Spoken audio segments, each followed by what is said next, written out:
Good evening, everyone, and welcome to our latest edition of the College Lecture Series. Our speaker today is none other than Professor Rabin Hanwell, whom all of you know, but on behalf of the President and Council of the College, I will now formally introduce.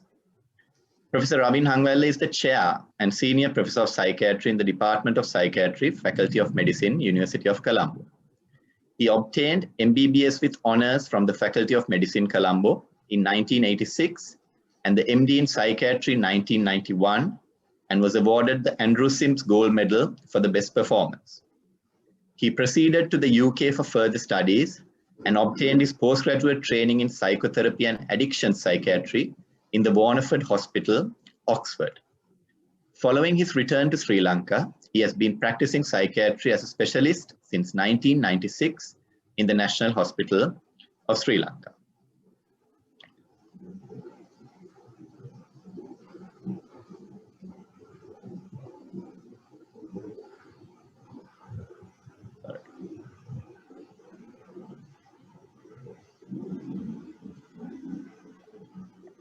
Prof. Hanwell has authored over 100 publications in national and international journals and also authored many books. His latest book is on life lessons in photography and a very interesting read for any psychiatrist, amateur photographer, or the general public. Professor Hanwell is a fellow of the Royal College of Psychiatrists, fellow of the Sri Lanka College of Psychiatrists, a fellow of the Ceylon College of Physicians, and a senior fellow of the Postgraduate Institute of Medicine, Colombo. From a trainee's point of view for today's exam, most importantly, he has been an examiner of the Part 2 examination, which you are about to take for over 20 years. So I hope you take this opportunity to improve your skills leading up to the exam and clarify any doubts from sir. Over to you, Professor Hanwell. Yeah, thank you, Chamara, for the generous introduction. Can you hear me all right, or is the audio okay? Yes, sir. Right, okay, right. I'm going to do this is I won't have a 2-hour monologue as such. I've asked 3 of our registrars to help me out. So what will happen is I'll put up a rather interesting paper on how to sit a clinical exam, the old style, it may not quite be applicable, but let's have a look at that. And then we'll extrapolate from that to our current clinical exams. And after that, I'll ask 3 of the registrars to do 3 presentations. The first one will be Dr. Sindhujan will present the history of it's not a one patient, it's a composite history. I just asked him to present. We are not going to mark him on that. I'll just then discuss how we might maybe make some improvements or how we can modify that for your exam.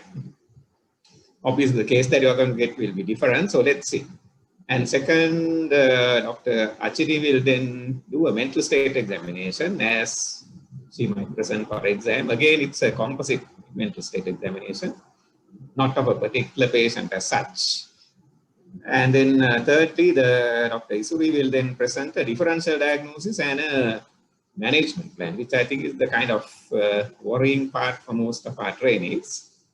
And with each, I will kind of come in and make some suggestions or even answer any questions you may have or any queries you might have regarding how you might present at the exam. Okay, so that's the format. I hope to finish in about 1 hour 30 minutes. I do hope you ask questions because rather, well, it's a bit difficult to talk to a blank wall as such. So let's see how it goes anyway. I know it's very threatening to suddenly unmute and speak up. It's not very easy, but I do hope you will do that.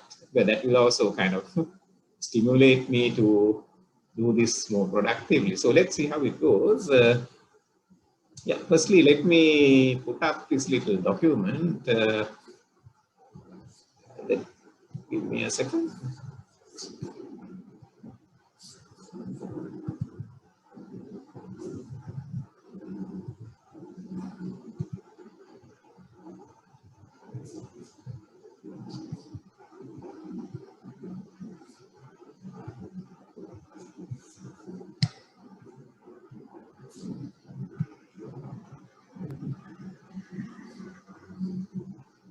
Can I see the document? I'm sharing now. We can see it now, sir. Okay.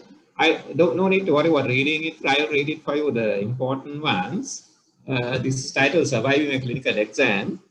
Interesting one, guide for candidate, but it's for the, of course, the MRCP, not for the MRC Psych. I had a document for the MRC Psych, but I couldn't locate it. I'll just take you through. Some of these are relevant, of course, but some are not. This is the typical British exam as it was in the olden days, not the usual OSCE now that we have, which is unfortunately not really, it's not really exam, right? Okay. So the oldies like us who have the traditional exams, I still think that is a good one. And that is still what you have for the long case, actually, in fact. So let's go through this. Right now, don't think that the exam performance is only at the exam. Your preparation has to start well before the exam, okay? Obviously, it has to start well before when you start, when you join the program. But then on the other hand, you can't always start preparing for exams right from the first year. That won't happen. Normally, you should not prepare too early also.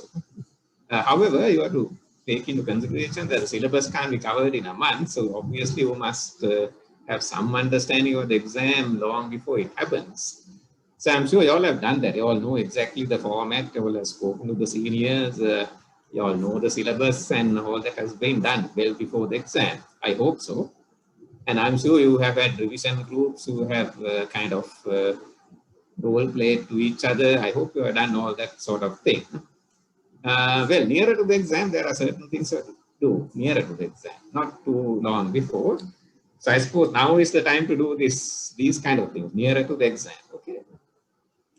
Well, firstly, I suppose you know exactly what the format of the exam. I hope you know that by now. Also, you probably know a little bit about how the marks are distributed. Okay, because if you don't know that, I'll run you through quickly through the marks. Generally, assume that you are given 1,000 marks for the entire exam. I think it's easy to understand. You get 1,000 marks for the exam. Out of that, you get, correct me if I'm wrong, Chamara, but you get 300 marks for the long case. 300 marks. So you can understand that. Yeah, that's correct. So that half an hour performance will get you 1/3 of the marks. You might say, well, that's a bit unfair, but that's how it is. That's the traditional long case. That will make or break your future. Okay. So obviously your performance has to be top notch in the long case. Right. And then for the two short cases, you get 100 marks each. That's 200. And that's 500 marks. And then the Viva also is considered as a part of the clinical exam. In the past, it was independent. When we said Viva was a make or break. If you fail the Viva, you fail the exam. Okay. But now you don't. And if I'm right, the Viva takes 50 marks. Is it? And that's 550 marks for the clinical. And then 50 marks for the essay, long essay, 100, the 200 for the essay and the MCQs. Okay. So basically, you all have more marks for the clinicals. Okay. And also you get 50% for the clinicals. Otherwise, you fail the exam. So that's how it's structured. So you can see that on the day of the exam, it will either pass you or fail you, more or less. Lesser number of candidates fail only in the clinicals. The vast majority will fail on the clinicals. Okay. Right. So you have to get this right. Okay. Half an hour and half an hour performance, and that will determine your future. And unfortunately, unlike in the MRC Psych, we don't have repeat exam, or we don't have several exams per year. We have only one exam per year. So to go down, you have to wait another whole year. And for the ministry people, it's critical because our seniority will go down. Right. So this is well worth preparing. Okay. Right. So you should not take this lightly. So nearer to the exam, you must know exactly what's going to happen. And it used to be said that the clinical exam is one exam where you know the question before you go for the exam. That is the only exam where you are given the question before the exam. Is that right? Yeah, it is in a way, because you know if you speak to the seniors and go through the long cases that have been given over the years, it's very easy to get a list of all the clinical cases that you can get for the long case, right? And just to illustrate, that's what I did. Long before the long case, I had a book where I written down all the possible long cases which have been given in the PJM up to that time. Well, I said in 1990, so that was about, I don't know, 5-6 years, 10 years of cases, but I had written down the possible long cases and the short cases. And for every long case and short case, I wrote down the questions that might be asked. Well, I wrote down the basic history points and the mental state that I need to elicit for each of the different scenarios, and also the possible questions I might be asked. Okay, so I have the book with me, not a textbook, these are my own notes. I don't have it now, so sorry, I can't give it to you now, it's long gone. And I'm sure it's outdated as well, but of course we tend to repeat long cases and short cases. Having said that, well, did I get those cases for the exam? Well, yes and no. Unexpectedly, I got a panic disorder for the long case. In fact, I don't think it was suitable for a long case, really, because it was actually a short case. And the two short cases, one was a Huntington's chorea and the other one was a erotomania, a classic one, okay? So in a way, I didn't, of course, get the ones I anticipated, but then, of course, that can't be held. That's how life goes. Right, okay. So if you have enough time, so that's one tip I can give you. You just go through and have a list of the possible short and long cases you might get. That's not very difficult. You can get together and create this document yourselves. Ask the seniors and you can get within very easily compile this list and have it ready. Now this is the week before. What do you have to do? We haven't come to that date, but well, you should practice the questions and answers that might be asked. Well, you have to role play, of course. It says, if possible, get a registrar to bill you. When they say registrar, they mean senior registrar. Okay, in England, the registrars have passed the exam. Right, okay. So it's ask the senior registrar. Now this refers to the medicine, so that's why it says registrar, not to psychiatry. On the day of the exam, that's also very important. Don't stay up late, last minute cramps. England, of course, you go to the pub to relax, so here we don't do that, but anyway, not a good idea to have alcohol. Then you might ask me, should I take propranolol or alprazolam or whatever? Well, I don't know really, it's up to you, but I would advise you not to experiment with these things on the day before the exam. If you want to take it well before and test it out. We have the anecdotal story from our times when one of our colleagues in UK took a heavy dose of propranolol and found that he couldn't walk. And you may know that in England we have the tube station, and we had to sometimes go up the tube, the escalator. And this candidate could not walk, so he had to carry it up the escalator to the exam because he has taken too much propranolol. So these are things which might cause an adverse effect. So that's up to you. I'm not telling you anything, but well, you might ask me, did I take? Well, no, in our time we didn't have alprazolam anyway, and it was a bit dicey, so I didn't risk it. And I didn't have too much of a problem with anxiety anyway. Right, okay. Appearance and etiquette, is that important? Well, yes. It says dress in a conservative way. For the men, dark suit, but of course in Sri Lanka we don't wear suits for the exam. And tie, of course, yes. Having said that, when I went for our MD exam, one of my colleagues, he wore a full suit. Don't ask me who, but I don't think he got less marks for his performance. But yeah, excuse me, there's a bit of thunder going on, but let's hope it doesn't get too bad. Well, okay, he wore a full suit for the MD exam. Sorry. He wore a full suit for the exam, and he passed, of course. But anyway, here you don't have to wear a full suit, but in England you are expected to do that. But I think nowadays they don't really. So those days are gone now. And so that's how it is. Right. Then another thing I did for the exam, here it is interesting. It says whether to call the examiner, what to call him. It says call him sir, but women don't like to be called madam. But I don't know. In Sri Lanka, they don't mind, I think. But in England, I think that is not considered a good thing to do. So call Dr. Smith or whatever. Men can be called sir, but in Sri Lanka, I think we are okay with madam and sir, I suppose. No. If you are not, just don't call anything. Just don't use the name at all. No problems there. Right. Okay. Yeah, I think that's all for this document. Other things are not applicable in Sri Lanka, so let me stop sharing that. Right. Okay. One little thing I did for the exam when I went in, which I done in Sri Lanka as well as abroad, was before I went in, you're not allowed to take in any written material to the exam. Okay. Don't try to do that and get caught. That would be considered exam fraud. For example, don't write down your mental state and take it into the exam on your pieces of paper. But what you're allowed to do is, of course, you are given paper by the PGI.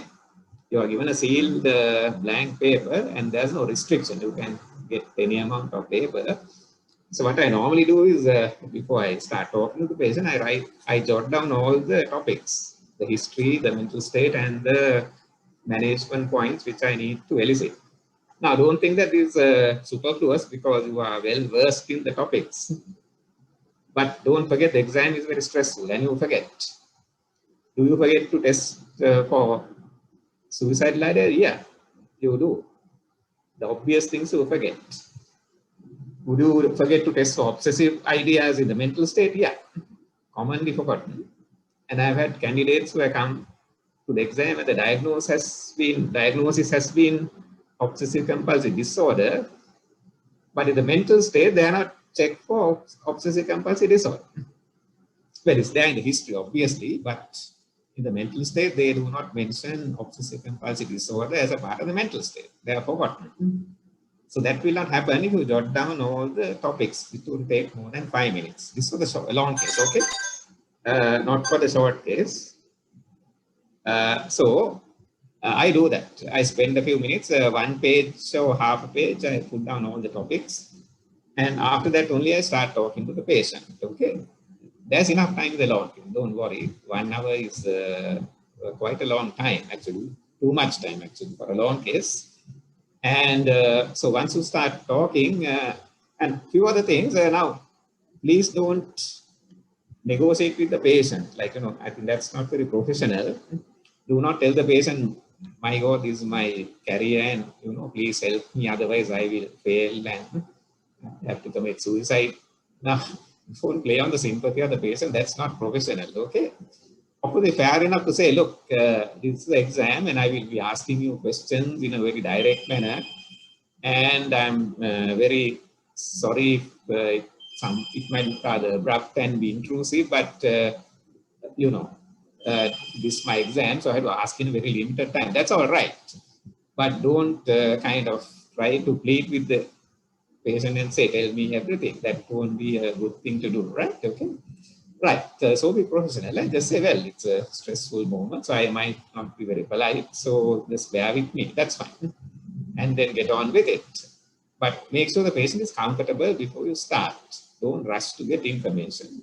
Let the patient come with their own story, okay? If you rush it, they will not tell you the story. And over again, we are taught in our communication skills that please do start with open questions. Do not start with closed questions. Otherwise, you will close the examination and you might well miss the diagnosis. And actually, to be frank with you, I did this mistake at the MD myself. As I said, my second short case was erythromania declarant also what we call delusional disorder nowadays. So there was this young girl who appeared quite normal, quite a nice girl, very happy, smiling, sick. And I asked her, what are wrong? She said, nothing, no problem. And we normally have about 15 minutes for the short case, don't we? And the task was, of course, to elicit the psychopathology. That was the task given. So there was no clue there. And so I asked, after 12 minutes, I was still clueless. Okay. I didn't know what it was.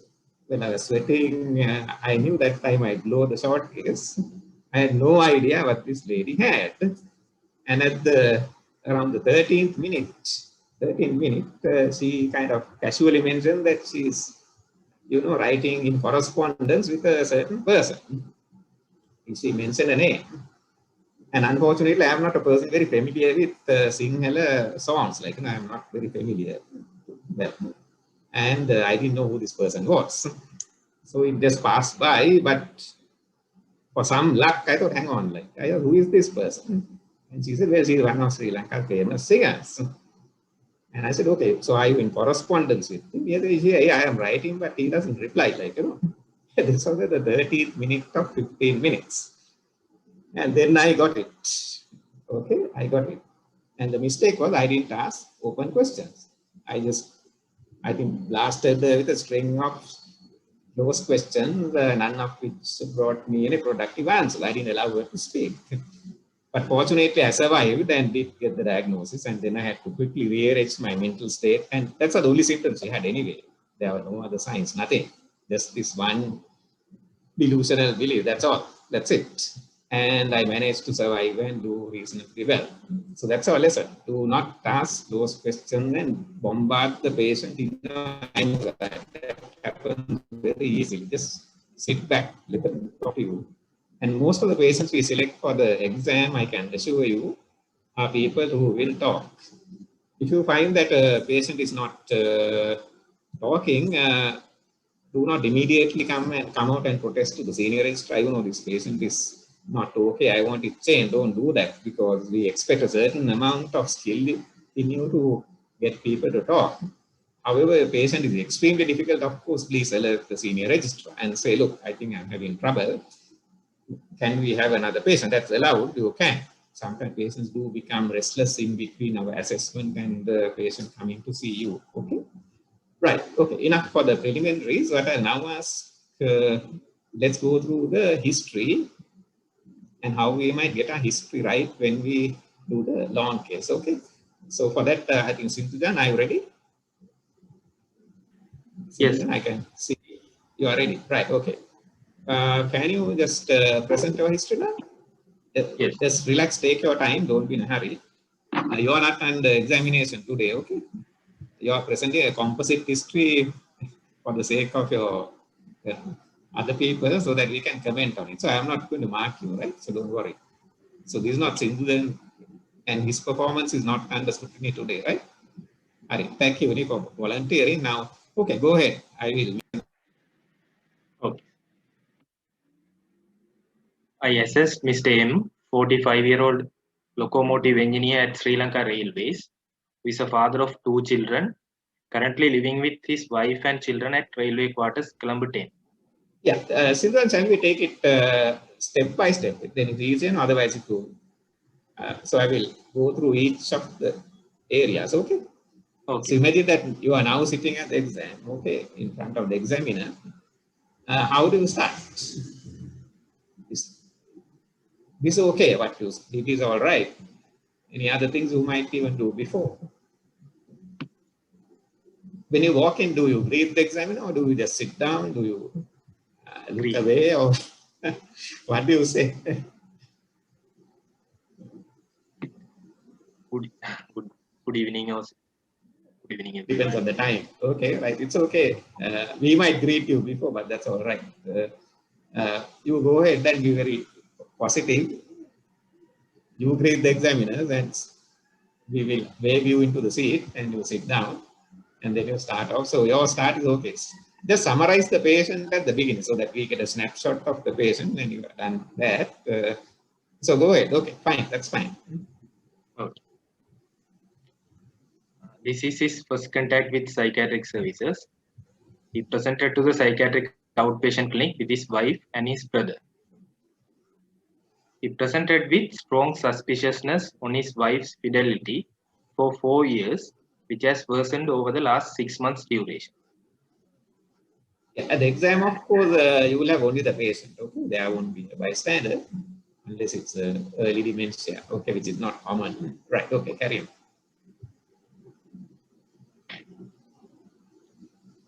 Mr. M was apparently well, functioning well at his work and leading his family life without any major conflicts up until 4 years ago. He started to suspect his wife of having extramarital affair 4 years ago without any clear associated event. He initially tried to control his wife's activities and limited her going out alone. It gradually worsened, and he later engaged in behaviors such as following her without her knowledge, checking her clothes for different smell, and interrogating her for hours on trivial matters repeatedly. And later, Mr. M firmly believed that his wife is not faithful to him and having extramarital affair. Told that this has been going on for years, though he never witnessed any incident directly related to this. He put forward few recent incidents to support his claim. He told that he has seen a person in the neighborhood about 6 months ago, appearing similar to a person named Mr. R, who was in friendly relationship with his wife prior to their marriage. He alleged that he knew this person is living in neighborhood for years, though he never saw him at any other time or know any other information regarding him. He did not suspect that this person can change his appearance or coming in disguise of other person. Since then, his conviction over his wife's infidelity has recreated and things went out of control. Further, he reported that his wife was sitting outside his house several times when he returns from work, even after his repeated request to not to do so. It's an evidence that his wife was communicating and interacting with that person at those times. He also found a thread once which goes over the wall, which he claims was used to transfer meals and notes to this alleged partner. He alleged that his wife may have several other partners as well, and he had scolded her in bad manner for interacting with male relatives and neighbors.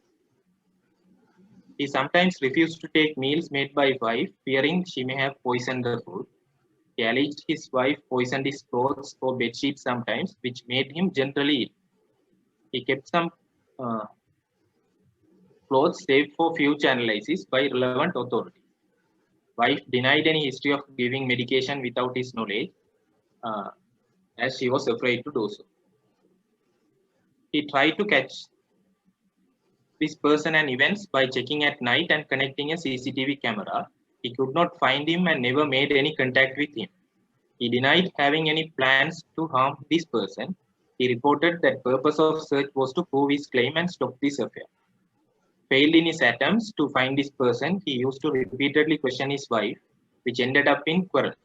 His wife avoided confronting him and rejected or ignored his questions. He got angry, particularly when ignored, and wife told there have been few incidents where he has assaulted her by hands when no one is around, though there were no major injuries. There was no history of wife handling her husband, even in self-defense. He never heard this alleged partner's voice or any other voices discussing or talking to him when there was no one in the vicinity. He didn't believe that his thoughts are known to others or inserted to or withdrawn from his mind.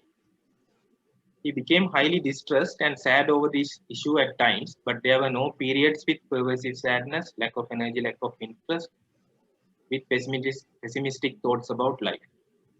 Also, there was no periods with increased energy, undue happiness, over-talkativeness, or irritability suggestive of any manic episode. There was no history of deliberate self-harm or attempts of suicide in the past.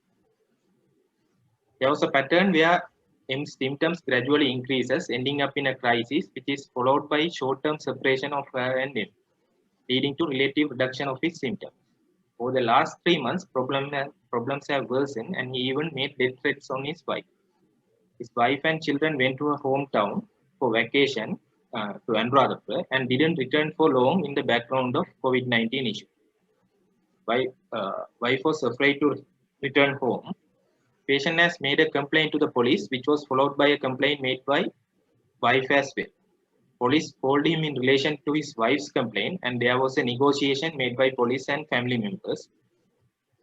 It was suggested to seek medical advice regarding this issue, following which they presented to the clinic. Their children were also worried about this ongoing issue, but they were not directly involved in arguments or quarrels. Children continued to interact with both mother and father. Mother told children were able to carry on their academic activities without much interruption. Still, children didn't get to spend quality family time for a long time. Their marital relationship was badly affected by this, and it was uh, the responsibility of children kept them together, and the emotional connection between the husband and wife were badly affected. Patient has been functioning independently and attending his work regularly. There was no history of problems at his workplace or with co-workers. Problems were also limited to the house, and there was no rift with the neighbors. That's all the history of presenting complaint. Okay, can I just come in into that? Yes. How long did you think you took for that time, in your estimate? 8 minutes. Sorry? 7-8 minutes. Yeah, I think timing it, but yeah. Now, it's about the timing, really. I mean, at the long case, you have 30 minutes with the examiner, 30 minutes, right? And it's not divided half because we had allowed time for you to present your case, okay, or the patient. So let's say that you take, well, I think at the maximum, you also try to finish within 12 minutes, everything. Okay, I mean, let's say 10 minutes, then you have 20 minutes with the examiner, right? Now, some candidates want to present a long history, then where that cuts short the time for the examination time, where they find that very less threatening, like, you know, but you feel that if you have more time with the examiner for questions, that you might get caught out, right? Am I right, Sudha? I'm asking you. Yes. Yeah, so, you know, anxiety, you go on and on, postponing the time when you would be questioned, right? It's in a way become the anxiety avoidance rather than, rather than getting the information across quickly. So I think I just want to point out to all the candidates that is the common mistake is to put in too much information into the history, because in 1 hour you will gather a lot of information. Okay, 1 hour is more than enough to gather maybe half an hour of presentation, right? So now it's a big mistake to put in everything into your initial presentation, right? You don't have to present everything, because what will happen is that when the examiner questions you, they will ask you and say, okay, can you tell me about this in more detail? If they're interested, they will ask you, right? And then you can tell. Of course, you might say, well, if I do that, then they will think that I forgot to present, like, you know, and then I will lose marks because the examiner had to prompt me. Not really. If you indicate to the examiner, look, there's a lot of background which I have, but I'm not telling you because of the lack of time, then it's okay. Is it okay to tell the examiner there are more details? Yeah, it's fine. Just tell, look, I mean, there are a whole lot of details around this relationship, which I am not presenting to you at the moment, but if you need details, I have it. Okay. But I am presenting to you a summary of what I feel is the most important and relevant, right? Now, after 7 minutes, you are still in the history of the presenting complaint, is it? Yes. Yeah. So that's too long. Of course, in this position, you might say, well, that's the only kind of pathology. He doesn't have anything else. Is that right? Or does he have anything very dramatic in the rest of the history, or nothing? Nothing. Nothing, right? But then it's okay to kind of go on a bit longer in the presenting complaint. But most often, patients also have other areas that you need to cover in the history, right? If there's only one solitary complaint and one very short episode, then it's okay. But okay, rough rule, try to finish everything in 10 minutes. Okay. If you are going beyond 10 minutes, you may be going a bit too much. Okay. At the most 12 minutes. Now, don't think these are PJM rules, right? These are not PJM rules which anybody has kind of written down. And I really haven't had a discussion with my co-examiners, but I think there's a general agreement that this is a kind of okay this time. So make sure you get it under that time. Of course, at the exam, you can't practice this. You have to practice it before you come for the exam. Okay, you have to practice because in anxiety, you will not be alert to the time. Even if there's a clock, 2 clocks in front of you, you will not see the time. Let me tell you that. Okay. You have a large clock in front of you, but you will not see the clock because you are anxious, right? You know, presenting time stops and you forget. So you have to practice so that you know exactly how much is 10 minutes, right? So you must practice with 2 colleagues and see how much is 10 minutes and then try to wrap it up. Okay, that's okay. You are very clear. Your description is very vivid and we get now a picture of the patient. That's very important. The examiner must be able to picture the scenario. Okay, in their minds, they can't see the patient. So your description has to be vivid enough to picture the patient. So that's good. But you must not go, oh, you must just stick to the important things. And remember that once you have very definite evidence of pathology, you don't have to add too many things to make it obvious. For example, if somebody has 1 hallucination, you don't have to have 10 hallucinations, right?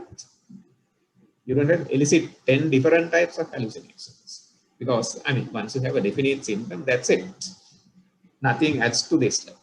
Now, once you know that this delusion, any other evidence will be just kind of icing on the cake, but may not be very essential. So you can leave it out for the moment. And if the examiner asks you, is there any other evidence, you can come out with it, right? Understand? Right. So this is a good example where somebody has a very limited kind of symptom and you can go to town on it, but still be careful. Right. So now we'll have to get on to the other areas of the history, which you must cover. Okay.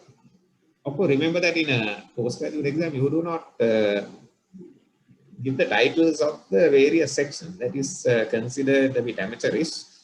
The undergraduates will tell, they'll say, okay, presenting complaint, now presenting problem, history of the presenting problem, and then family history, likewise, they will say, but the postgraduate will not do that or should not do that. You will just go on in one go, and of course, the sections will be there, but you don't have to say this is this section, this section, this section. Understand? The examiner will know. I mean, we are all at a certain level, so we don't have to be told now you're in the family history, right? And if there's nothing relevant, you can say, well, there was nothing relevant in the family history, or nothing of significance, or nothing of importance for this problem in the forensic history, like, you know. So you can do that and finish it off. That is okay. Understand?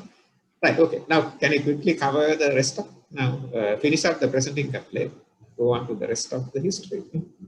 Yes. Yeah.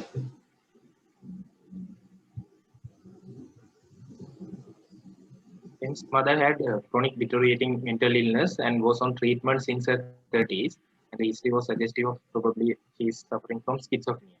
There is no other family history of mental illness, suicide, or chronic substance use. His birth and early childhood were unremarkable, though there was no history of abuse in his childhood. He passed ordinary level and studied art stream in advanced level, which he didn't complete.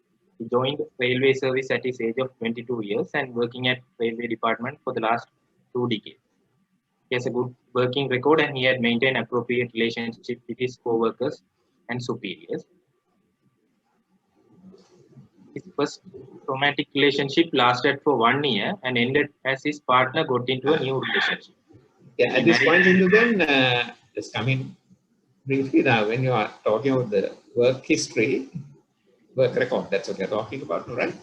Yes. It's very important to indicate at what point the illness or the problem came in, and from that point onwards, how the work has it changed or not? Well, that's your indication of the level of functioning. Okay. Yes. So we'll have to say, okay, he was working whatever in the railway department, and has this problem affected his work? That is very important to highlight at this point. Okay. Has it resulted in him getting late for work or being irregular in his attendance, or has he behaved differently at his workplace after this problem? Okay. What do you think? In this patient, has it happened? Or? No, sir. It didn't affect. He was functioning apparently. Okay, so if a problem does not affect their work, that gives an indication of the kind of severity. Okay. For example, if it's hypomania or mania, there's invariable effect on the work. Okay.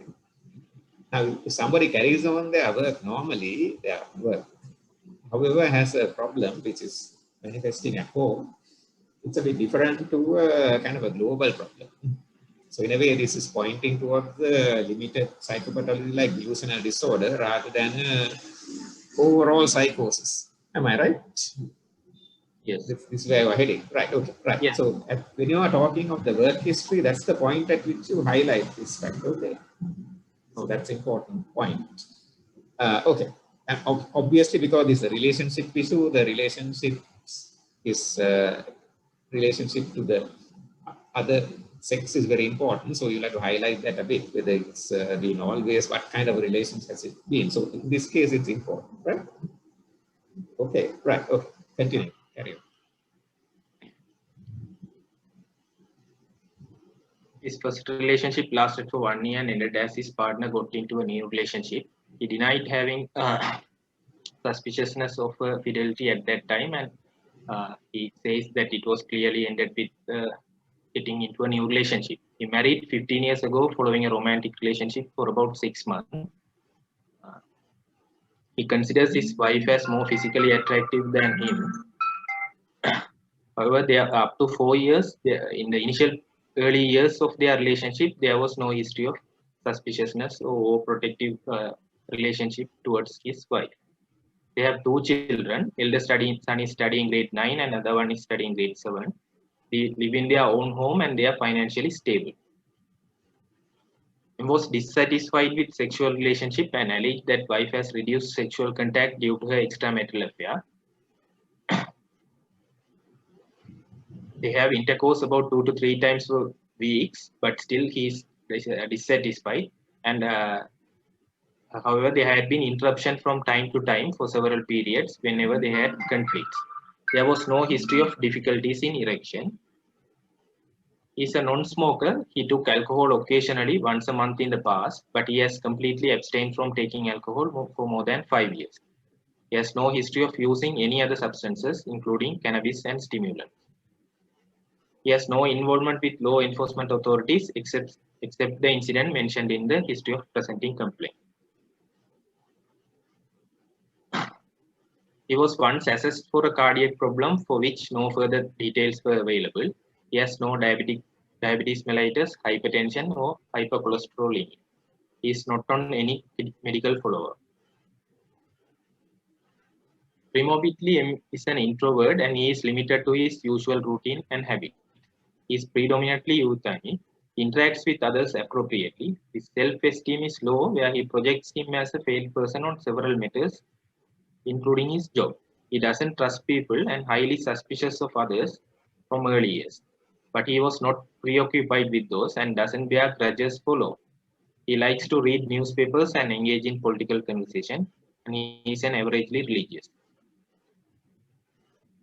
Okay, right. Now here, okay. What I would say is that you were given the premorbid personality, kind of describing. Right. Now, most often we kind of follow the Oxford, I think, and give a very stereotype kind of premorbid personality, right? Yes.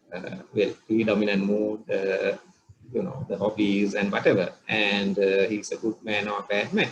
Now, I think you all have to do a bit better than that in the premorbid, but especially in this one, it is very important because we are looking at a cultural thing also in a way, because sometimes these kind of delusions are not really delusions, right? So we are looking at a possibility that it's the kind of extreme of a cultural belief. So you have to be very clear on the premorbid as relevant to the presenting problem. Okay. Now, don't give a premorbid that is a stereotype premorbid personality. Make it relevant to the issue. For example, if somebody is having a depressive disorder, then you have to look at their predominant mood and how they function in life in relation to the depression. Okay. If you are looking at a bipolar, then look at whether they are anyway kind of a happy kind of what we call extrovert kind of personality. So that has to be highlighted in the pre-morbid, right? So always make the pre-morbid relevant to the presenting complaint. Don't make a detached thing. Now here, what I would like you to have done is to tell a lot more about his views about marriage, his views about how a female should behave in a marriage. Okay, what role they should play, whether they should be at home or, you know. Now some people believe that once you marry, they must give up their job and stay at home. And what kind of beliefs does he have about association of his wife with former friends, especially male friends? How does he view it? Like, does he think it's okay or not okay? Right? Those are the questions you would ask in this situation. Okay, you might ask him, well, what do you think about a wife talking to schoolmates if she went to a mixed school, like, for example, right? Would that be considered okay or not okay, right? So these are the questions you will ask in this particular person. Got it? Yes. Right. So make the pre-morbid relevant to the presenting complaint. That's a very important thing, and a lot of candidates actually miss out on this and they lose marks. And another important point is it's not there in a book as such, but in some books or some documents, they would say take a history which is separate called the risk history. You call it the risk history, history of risk. Now, I might even suggest that as a good thing to do because otherwise you forget. So, for example, in this patient is presenting problem is a condition that can lead to very serious risk. Okay, it is one psychiatric disorder that can even lead to murder, no? Delusional disorder. Understand? Most of our psychiatric disorders don't lead to that kind of thing, but this is one situation where it can. So therefore, the risk history should be taken separately.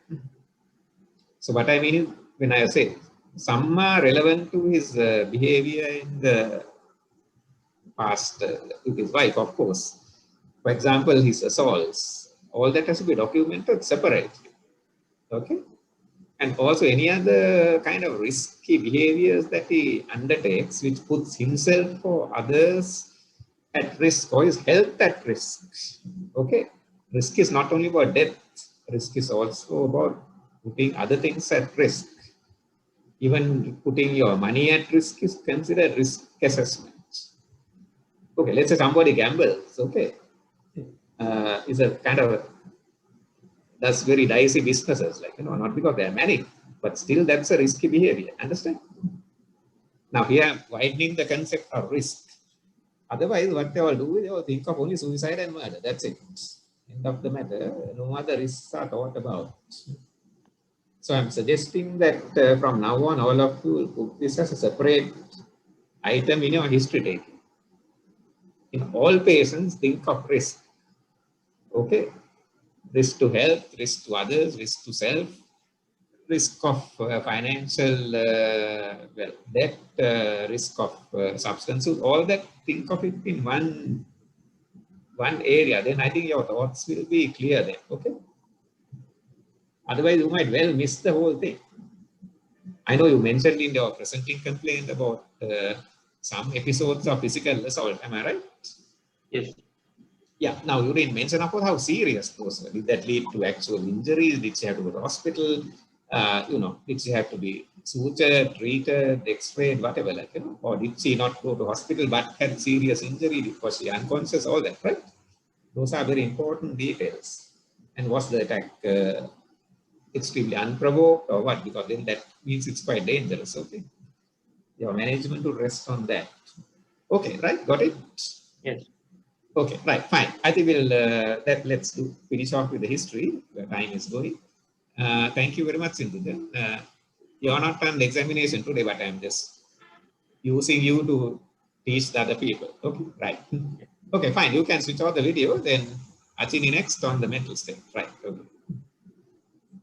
So this is an actual patient I saw in the ward, but I'm not presenting right. the exact If you history. can I just, changed it a little bit. yeah, it's okay. Give a brief summary of the history and then just one paragraph history and then the mental state. Okay. This is an 18-year-old boy with history of 2-year history of persistent depressive symptoms, and presented to our ward with pervasive low mood, low energy, lack of enthusiasm, and also serious suicidal ideas. So this is a student who is sitting for A-levels as well. And when I saw him, he had undergone 2 ECTs and he had improved somewhat. So it was at that point that I saw him, sir. Okay, go ahead. Right. My Mr. R was a young male who looked of his stated age. He was dressed in clean clothes. He had good self-care, and he was quite willing to be interviewed. He maintained occasional eye contact, but it took me some time to build rapport with him. But afterwards, he expressed himself freely. There was a cannula on his right arm, and there was no psychomotor retardation and no abnormal movements. His speech was normal in rate and amount. It was coherent and relevant. There was no poverty of speech. Mood-wise, subjectively, he was predominantly frustrated, and objectively, Can I just stop you there, Siri? I mean, just to illustrate a point, you didn't make that mistake, but a lot of candidates come and say, tell me this person was of average build, like, average build, averagely dressed. And don't do that. You didn't do it, but because I have told you not to do it. I think average doesn't mean anything. What is average for you is not average for me. Okay, what do you mean average height? Is it average for Sri Lanka or whatever? So if you are telling something, tell it accurately and say, well, why not give the height and the weight if you can do it? I mean, that's the most accurate thing to say, and the BMI. And that could be not contestable by anybody. So if you say somebody is 6 feet tall and weighs so much and the BMI is so much, that's it. Matter finished, and that will be good information for your management as well, because the BMI will give you certain indications of changes in the management, right? Okay. And also, it's best to just briefly describe how they were what they were wearing. Okay. So if you just mentioned that he was dressed in a check sarong and a short sleeve shirt, that would be nice. Just to give a picture of the person. Okay. okay. Well, what was he dressed in, by the way? A t-shirt and a trouser, sir. Yeah, just it will take only a few seconds to say a striped t-shirt and a trouser, where that gives a vividness to your mental state. Understand? Rather than saying average or whatever, right? Okay, carry on. That's fine. Okay. Mood-wise, subjectively, he expressed that he was frustrated, while objectively, his mood was depressed, with the affect restricted to dysphoric range, and mood was minimally reactive, but congruent with his thought content. And even though in the history he expressed pervasive suicidal thoughts, currently he had no suicidal ideas. He had no delusions. His thought content was predominated by recent negative thoughts about himself as well as the world around him, not particularly much about the future. He was resentful. He had poor self-esteem. He expressed guilt, and he went back to several humiliating memories. He also expressed worthlessness, where to quote him directly, he said he did not have any right to live. However, he had hope for the future and he did not feel helpless. And he showed several cognitive errors, such as selective abstraction, where he concluded that his father did not love him because of some certain significant events in the past only, and overgeneralization, where he believed that girls are a despicable lot just because of one humiliating incident. Perception-wise, he did not have any auditory or visual hallucinations. He was oriented in time, place, and person. Attention and concentration were good, as checked by the digit span and days of the week backwards. Memory, he could register and recall a 5-part address well, and he had good long-term memory as well. His insight was good. He knew that there was a change in his behavior, which others had noticed. He knew it was attributable to a mental illness. In fact, he knew the diagnosis and was willing to take treatment as well. Okay. Did you miss anything? No, I don't think so. Right. Obsessive idea, obsessive thinking. Yes. There you are. Right. Well, you are not alone. 90% of candidates miss that. If the patient didn't have it, they miss it. Okay. So that's why I said write down the topics. Obsessive thoughts and all those will come under thought content, not the process. No? So if you want to do it that way, you can say, yeah, thought processes. Of course, this patient, now remember there a lot of candidates say the patient didn't have auditory or visual hallucinations. Okay, but surely there are other hallucinations. We have 5 senses. So does it mean the patient may have had gustatory hallucinations or, yeah, that's right. Okay, so when you are saying something, you have to be accurate. That's it. So I'm not saying all candidates must say the patient did not have hallucinations in any of their sensory modalities. You don't have to do that. But just remember that, okay. You might forget to ask actually for the other hallucinations. Patient may well have, they are rarer, but how do you know? Unless you ask. Okay, have you had any abnormal smells or change? Of course, nowadays with COVID, it might be due to COVID, but that's a different matter. But don't forget to ask. Okay, especially somatic hallucinations are easily missed unless you ask. Patient will not come out spontaneously. There are some things the patients don't come out spontaneously. Okay, for example, some of the what we call the so-called first-rank symptoms. The more exotic ones are never revealed spontaneously. So if you think somebody is psychotic at the beginning, always go through the entire list. There's no other way. Right? You have to ask the patient one by one. Okay. Each of the first-rank symptoms you'll have to ask. Now, how many first-rank symptoms are there? Number? What do you think? 3, 4, 5, 6, 7. Right. Go and count. In my classification, there is 9, but it may differ according to how you classify it. Okay. So there are 9 kind of first-rank symptoms.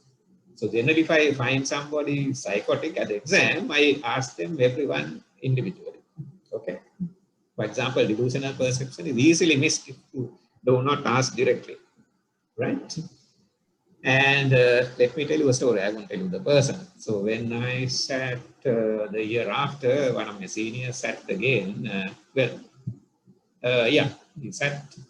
And then, before I sat, I think. Well, I was the one who set up the cases. Those days we were not that very strict on these things. He was my co-registrar and I set up the case for his exam. I sat the year after. So there was a beautiful patient who had all 9 of the first-rank symptoms. This patient had all 9 of the first-rank symptoms. So we thought wonderful and we put the patient up for the MD exam. And after the exam, my colleague rang and told me before the results, asked me, okay, what was that case? I said, okay, what did you think? And he had diagnosed it as a depressive disorder. And I was horrified, but I didn't tell him anything because the exam was not finished yet. And he has missed entire 9 first-rank symptoms. Of course, the question, did he pass? Well, he did. By a miracle, he passed because it was one short case. And after that, I told him, and he was horrified. After the exam, he had passed. Okay. He's in fact, now a retired consultant. And I said, how did that happen? How did you miss the entire 9 of the first-rank symptoms in this patient, Because the patient appeared so well. That was the problem. He didn't appear to have a psychotic illness. Okay.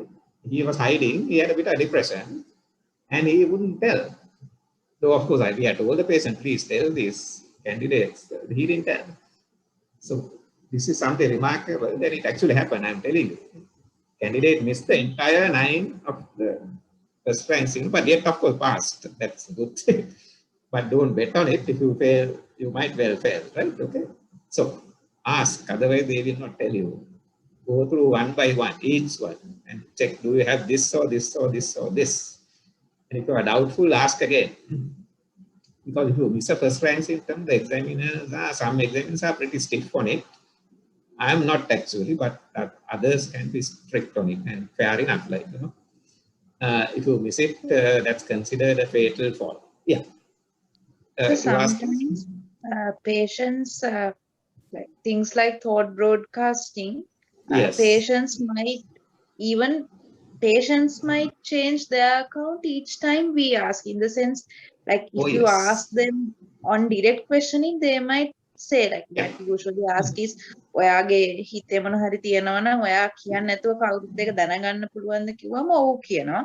ඊට පස්සේ verify කරන්න කියනකොටත් මොකක් හරි කියනවා, but sometimes we are not very sure whether that's actually thought broadcasting or whether she's simply agreeing with us. That's all right. Of course, when you ask this question, direct question, they will say yes or no. So let's say they say yes. Then you proceed to clarify and say, right, okay, can you tell me about this experience? Okay, ask open question. Here we are going in the opposite direction. We are first asking a closed question followed up by open questions. Okay, not the other way around, which is the usual practice. Or you might throw in the first one and say, have you had any unusual experiences, such as, and give a few examples. And if they say no, then you go and ask the direct question. Then if they say yes, then you ask another open question. Okay? Upon the end of it, you might not be sure. That's fine. So what you do, you tell the examiner, look, this is what I found, but then this is what I'm not sure.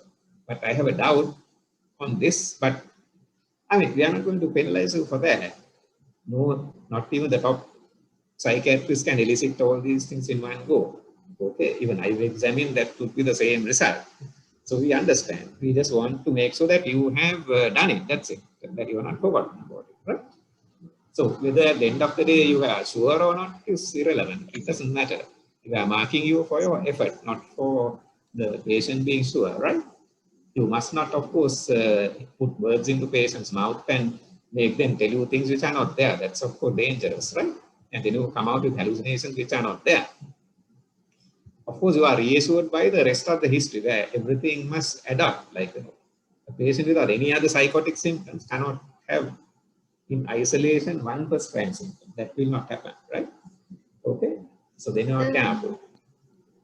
Another question, sir. Sometimes we describe the psychopathology in detail in the history. If that happens, do we need to explain them again in the MSc, sir? Well, it's like this. Traditionally, the MSc is considered the symptoms and signs in the last. Traditionally, some books say 24 hours, some say 6 hours. Okay. I'll explain again. Right. Now, when you say mental state examination, okay, it is also called the present state examination. What it means is that what is there now. So whatever the things you mentioned in the history is something that are there before. Okay. Right. So let's say somebody had hallucinations the day before. And at the day of the exam, they don't have hallucinations, right? Then the mental state examination would be clear. So mental state examination, no hallucinations. But in the history, there are hallucinations, okay? It's a bit arbitrary. I mean, there's no strict cutoff, but okay, take it like this. On the day of the exam, if there are any symptoms, that would come in the mental state examination as well as the history sometimes. If they have been there for the last 6 months, obviously it will come in the history as well as the mental state examination, okay? Whatever is not there on the day of the exam, but has been there at the beginning would be history only, okay? And very, very rarely there would be symptoms on the day of the exam, but not in the history. That has also happened, but that's extremely rare, okay? Is that clear? Yes. But traditionally, yeah, it's 24 hours. Some books say 6 hours, okay, right?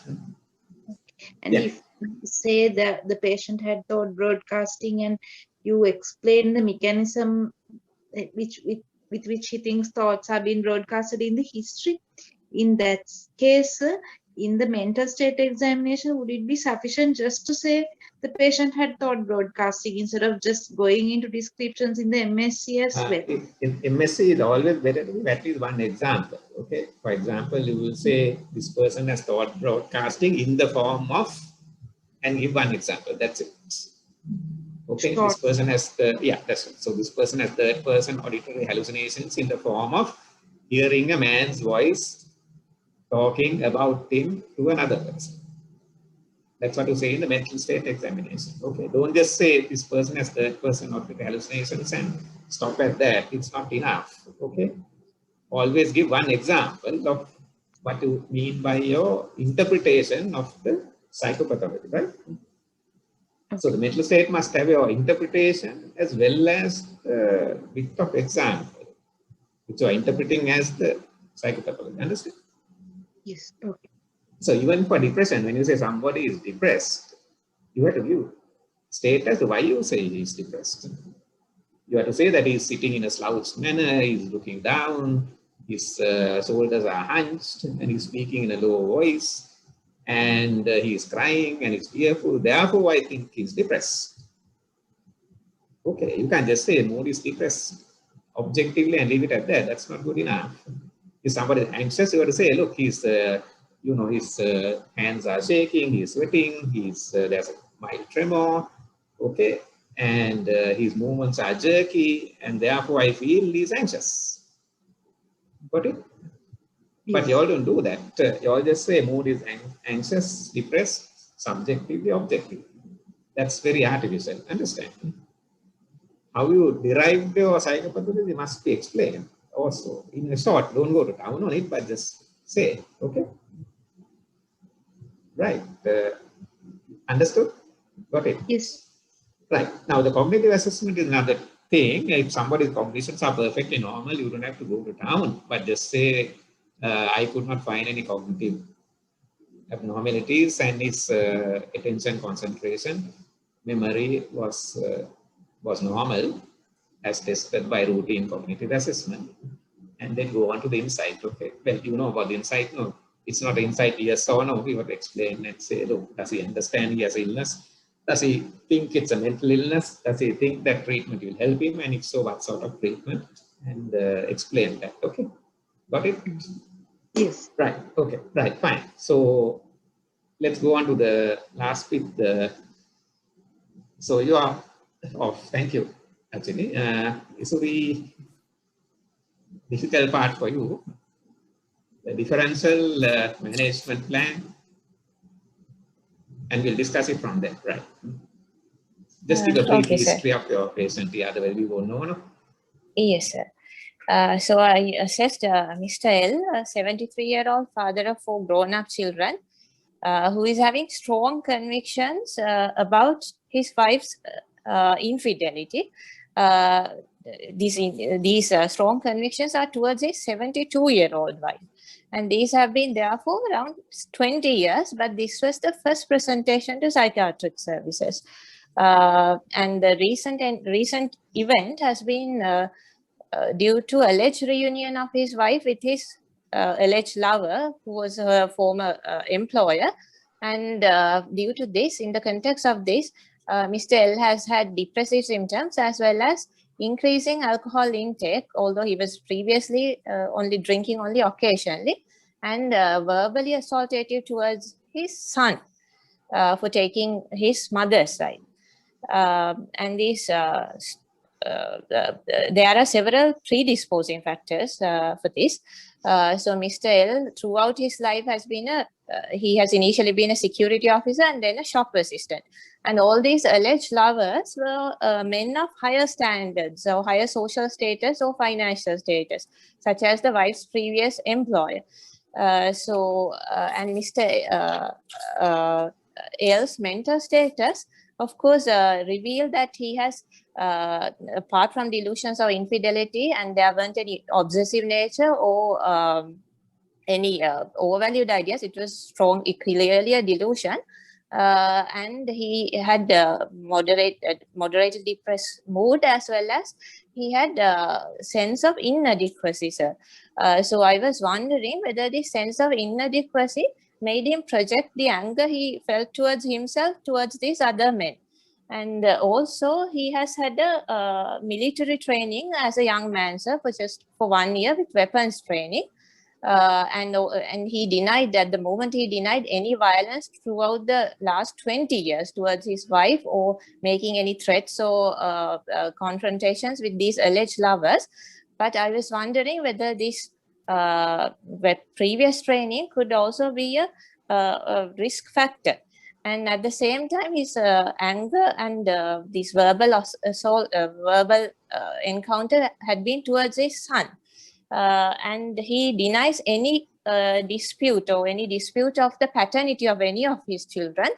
But he was feeling angry towards his son, and I was wondering whether this could be a reason, because he is currently under the authority of his children. He's living with his children, whether he's projecting that towards his children as well. Also, his cognitions towards women, sir, because he said that it was solely his wife's fault, because any woman should reject any sexual advance made by men. So he said, rather than men, these alleged lovers being at fault, it was his wife's fault.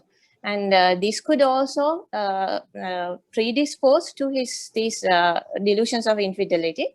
And at the same time, he's a known patient with ischemic heart disease. He denied currently having any erectile dysfunction, but with his age and the risk, given the risk of vascular risk factors, I was wondering whether, even in his personality, he has this sense that he was, throughout, he has been comparing himself to others. So whether he sensed any lack of virility compared to his younger self, which also could escalate his delusions. Given his age and vascular risk factors, I was wondering whether there was any cognitive impairment. At the same time, there were maladaptive coping strategies he was using, although he was using alcohol occasionally previously. Following this encounter, this event, he has been binge drinking. So that can also increase his tendency towards violence, as well as his delusions. At the same time, there were certain precipitating factors. For example, his wife attended this party hosted by the employer, and he has started confronting the wife and demanding for a confession. Of course, he maintained that the wife didn't make any confessions, but I was wondering whether wife's reaction also could precipitate further anger and violence. At the same time, because these 20 years, this has been going on, and surely this would have an effect on the wife as well. So she might be having, I presume that she might also, there's a chance that she might be having depression, and due to that, secondary or consequently, she might have loss of libido. And although he maintains that he had never made undue sexual demands on the wife, this perceived lack of interest in sexual activity might be interpreted by Mr. L as evidence of infidelity. And for this particular episode, because of this acute nature, for the 2 weeks, there has been sudden increase with alcohol and depressive symptoms. I was wondering, there has been a vascular event, although it was not evident in my physical examination, of which there weren't any focal neurological signs or any overt vascular signs, including bruise. But again, I was wondering whether there is an onset of vascular dementia, which is known for preservation of memory and other cognitive functions, while behavior can deteriorate in a stepwise manner. And also because of the alcohol use, especially this violence towards the son, would be whether this could be an idiosyncratic reaction. And he was very steadfast when he said that he doesn't have any mental illness, although he was willing to take medication. Therefore, I'm wondering whether there can be any perpetuating factors, his lack of insight, and also resulting poor compliance, which can lead to perpetuation of the condition. Again, cognitive, if there is any cognitive impairment, and also his age-related changes, including lack of cognitive flexibility with age, can also contribute. However, there are some protective factors as well. He had good pre-morbid adjustment. He had been working till 1 month ago as a shock resistant, and he had a good relationship with his daughter. And also there weren't any significant other psychosocial issues, which can be protective factors. And given these factors, etiological factors, I considered several differentials according to safety order. And after that, I arrived at the most likely diagnosis.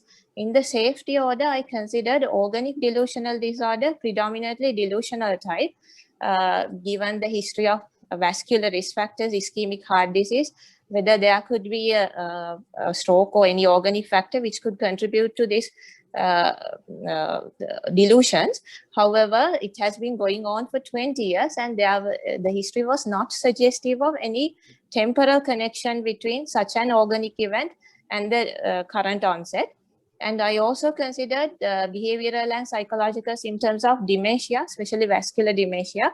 Again, his current mental status examination, cognitive functions, apart from a slight impairment in the recall, didn't reveal any significant cognitive impairment.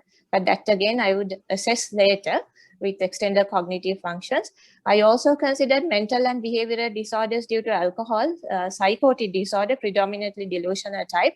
But then again, according to his history, he has been using alcohol only occasionally. And this binge drinking was secondary to finding this supposed evidence of wife's infidelity as she was attending this party. And therefore, again, the temporal connection is against this diagnosis.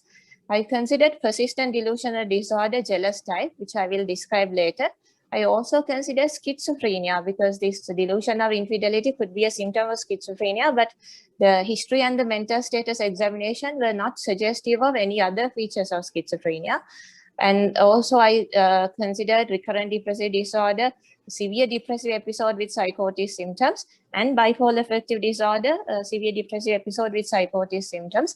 But against these diagnoses were again the history and the examination and the depressive, even the current depressive symptoms were only of moderate intensity and not of severe intensity. Then I considered paranoid personality disorder. Of course, he had some symptoms suggestive of paranoid personality disorder, including this sensitivity to rejection as well as suspecting wife's fidelity, but there weren't any other features to support this diagnosis. Besides, he has maintained the same job for more than 20 years, and he has had good pre-morbid adjustment, which are against, of course, make this paranoid personality disorder diagnosis unlikely. Therefore, as the most likely diagnosis, I considered persistent delusional disorder, jealous type, and in the context of this, secondarily, he's having a moderate depressive episode with harmful use of alcohol. And for this diagnosis, the delusions, of course, has to last more than 3 months, but this has been going on for 30 years. And despite having strong convictions, and as I mentioned earlier, they were more than obsessional or overvalued idea, they were of very strong convictions. And but despite having strong delusions, they were sort of circumscribed, and there weren't any other significant psychopathology, including perceptual abnormalities of any other modality. At the same time, he has been having, apart from the current moderate depressive episode, intermittent depressive symptoms throughout the last 20 years, which is again can occur in persistent delusional disorder. And he has had preserved functionality, has been working well. Apart from this problem, his otherwise, even his family life has not been of the chaotic nature, and the onset has been 20 years ago, again a middle age, which is also the typical age where now he's 72, so he must have been around when he was 50, typical of the persistent delusional disorder. Therefore, that is my most likely diagnosis, sir. Okay, so shall we just stop there and dissect that for a moment? I know yes, there's a bit more to do, but hang on there. Let's wait. Yes, that. Yeah, now the trainees might be wondering why we started off with etiology, but that was on my instructions. Actually, I asked her to do a formulation rather than a differential diagnosis. Up to this point in time in the MD, for some unknown reason, which I have yet to fathom, we have never, very rarely do we ask a formulation. We always, once the candidate finishes and say, okay, I'm done with the mental state or any other investigations and so forth, we would say, right, okay, now go, what do you think? It depends. Some examiners say, okay, give us the differential diagnosis. Some might say, okay, tell me what you think. or it depends. The foreign examiners will just sit back and say, okay, tell me what you think. So candidates are now wondering what to do. Now this has been a sticking point for candidates. If you do have any queries, do ask me. I think some of the view that the best option is to give a shopping list and say, okay, first differential, second, third, fourth, fifth, sixth. And the most likely one must be first, and the next one second, third, fourth, fifth. Well, and some might say, well, the examiners expect that kind of shopping list. But I don't think so, really. And that's a very artificial kind of way of doing it. So actually, I'm going to suggest to the board that actually this doesn't need any curriculum change. We can just agree that in the future for the long case, not for the short case, but for the long case, that we would ask the formulation rather than the differential, because anyway the differential is included in the formulation. That's okay. But when you start with the formulation, it's better because the candidate now has an opportunity to discuss the etiology and gather their thoughts and then come to the differential, which is a much more logical way of doing things, rather than giving the differential and then saying, okay, this is why I think it is so. That's not how we do it. In our minds, do we? I mean, we don't first get the list of differential and then think of why we are thinking that. That is not the way we do it. First, we think of the possibilities and then the reasons for each of the possibilities, and then we put the list together, isn't it? That's a natural way of doing it. So I think it's much better to ask the candidate to do it naturally, rather than turning the other way around and getting them to do gymnastics, like, you know. And also this question of what is the differential diagnosis?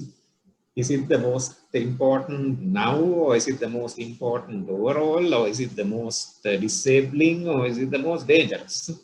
So that's why Isur actually used the term, I'm giving it in the order of safety. And now the safety order is where you diagnose the most dangerous or the most kind of one that can cause the most amount of problems if not diagnosed first. And that may not be the patient's diagnosis. That's okay, because it's better to be safe than sorry. So I'm suggesting that always you go on this safety hierarchy. But of course, make sure you tell the examiner, look, my first diagnosis is not going to be the patient's diagnosis. I'm just giving the most important, dangerous one first. So make it clear that you are not thinking that your first diagnosis is going to be the diagnosis. Okay. Don't worry, the examiners are not stupid as to mark you down for that. Just keep talking and say, right, okay. So in safety order, in any patient, organic problem comes first. Okay.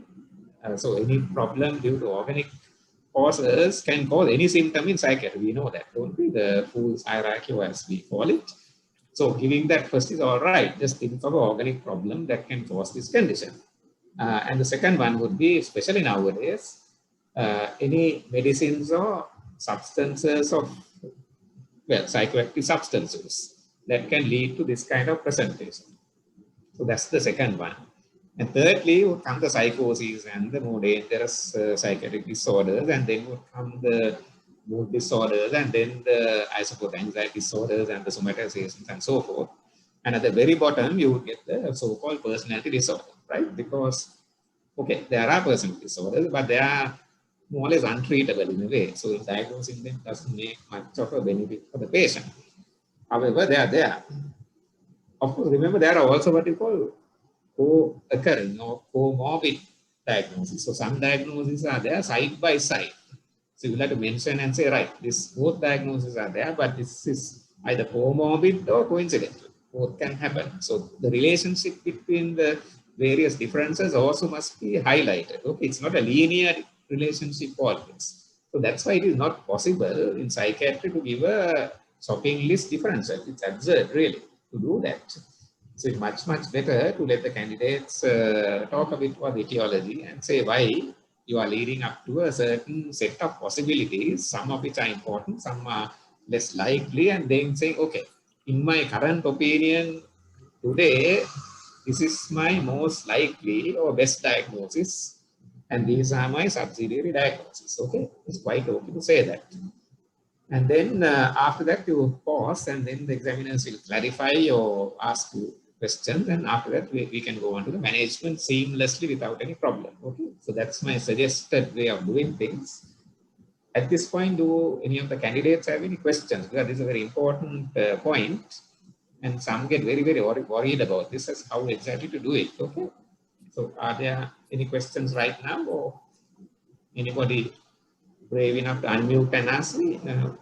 Please go ahead, because that would be useful for the other candidates as well.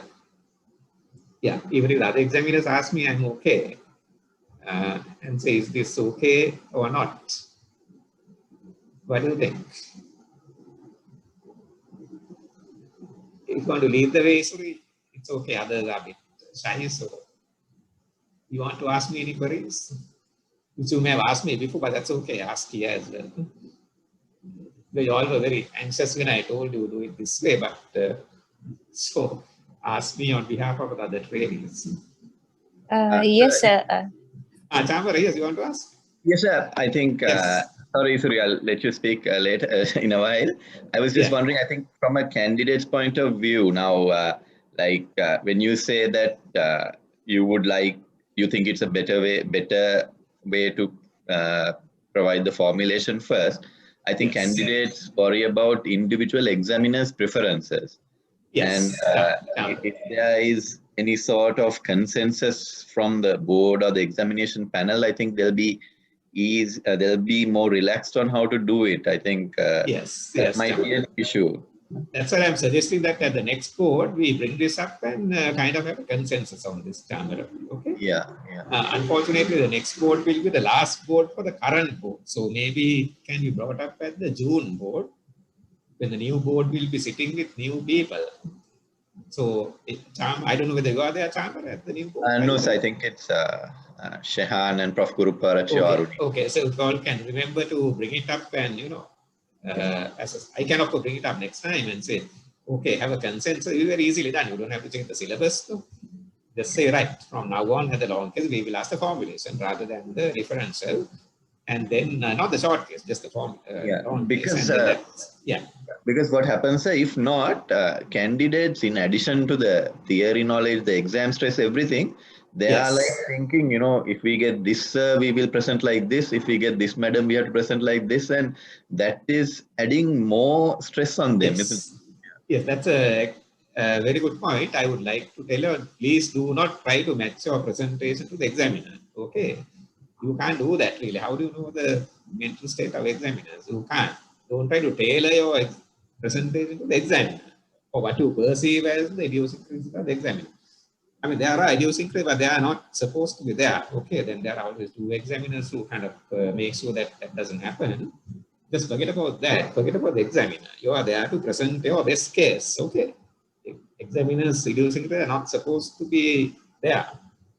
Of course, at the end of the day, people are human beings. So I'm not saying that we are absolutely above board, but remember there are checks and balances. And nowadays we have examiner training as well, where we go into all this and make sure that we do not have all bad habits kind of operating, right? Okay. And psychiatry was the first board actually to start examiner training in the entire PGI. In fact, the chief examiner himself has undergone exam training at the time. Dr. Harishchandra Gambhira, who volunteered to be the first person to be critically examined as an examiner. Okay.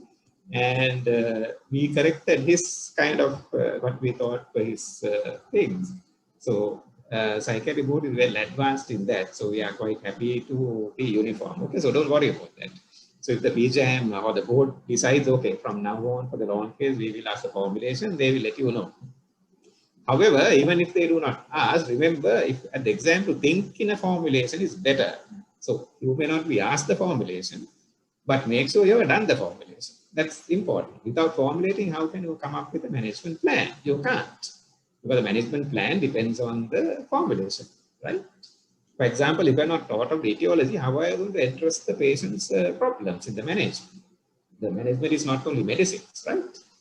And so obviously, whether the examiner asks you or not, you should have done the formulation anyway, at least for the long case. And for the short case also, a short formulation in your mind must be done, whether you are asked or not.